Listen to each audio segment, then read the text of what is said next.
I want to suck your dick.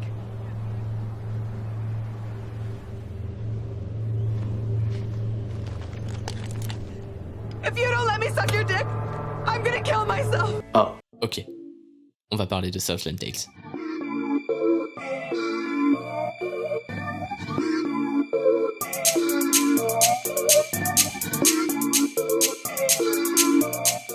Southland Tales, c'est le deuxième film de Richard Kelly, qui sort 5 ans après son cultissime Donnie Darko avec Jake Gyllenhaal.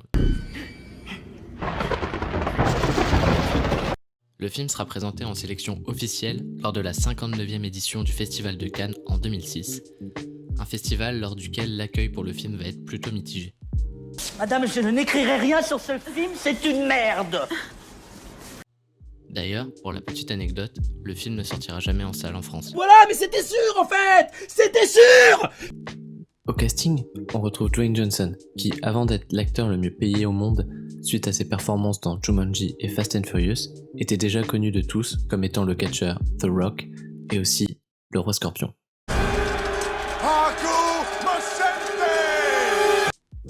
Oui, il avait des cheveux.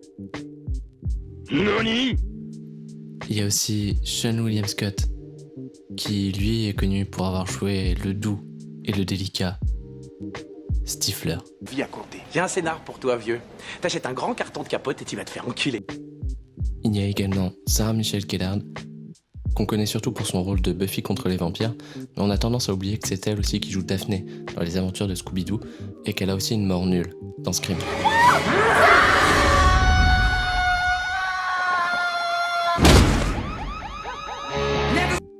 Ah oui, il y a Justin Timberlake aussi dans le film. Shut the fuck up. Et du coup, Southland Tales, ça parle de quoi? De quoi tu parles? De quoi tu parles? Hein? Le savoir est dans le silence. Suite à une attaque nucléaire au Texas en 2005, les États-Unis sont plongés à l'aune d'une nouvelle guerre mondiale. Victime d'un embargo, le gouvernement américain se voit obligé d'accepter l'innovation d'un scientifique allemand, créateur d'une nouvelle source d'énergie issue de l'océan. Pour contrôler les débordements en interne, l'État a chargé une compagnie, US Ident, de surveiller avec acuité tous ses habitants. C'est dans ce contexte dystopique qu'on retrouve Boxer Santos, un acteur de film d'action. Ce dernier est également l'époux de la fille du sénateur Frost. Vous êtes ma femme? Qui dirige US Ident, mais il est porté disparu suite à un accident l'ayant rendu en partie amnésique. Il est logé dans la résidence de Kristen Now, ex-star du porno.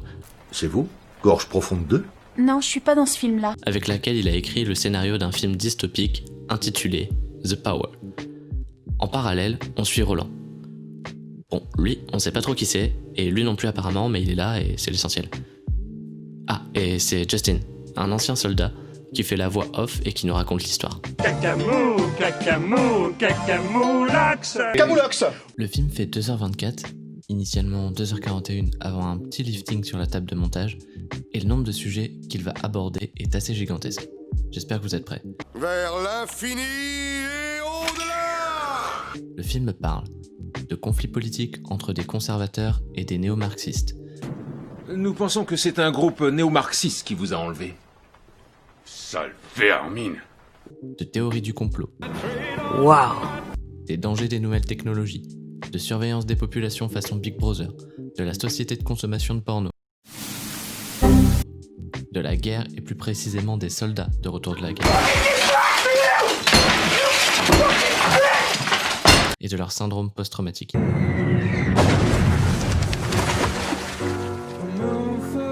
De drogue, de la relativité du temps, du discours biblique, des troubles de la personnalité, There's no one else here. You must be talking to me.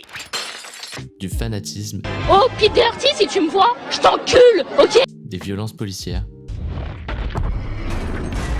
Ça fait beaucoup là, non? On n'aura jamais assez de 5 minutes pour traiter de toutes les subtilités cachées dans cet ovni nanardesque. En vrai, franchement, regardez ces transitions de texte dégueulasses, on dirait qu'elles ont été faites par un étudiant de L1 en design graphique qui vient de découvrir After Effects et le LSD. J'adore la kétamine. Ou ce méchant digne de Dr. Denfer, ou encore ces affiches qui frôlent le ridicule.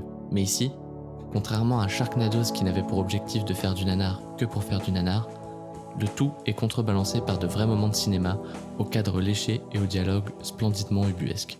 On parle quand même du réalisateur qui a fait Donnie Darko.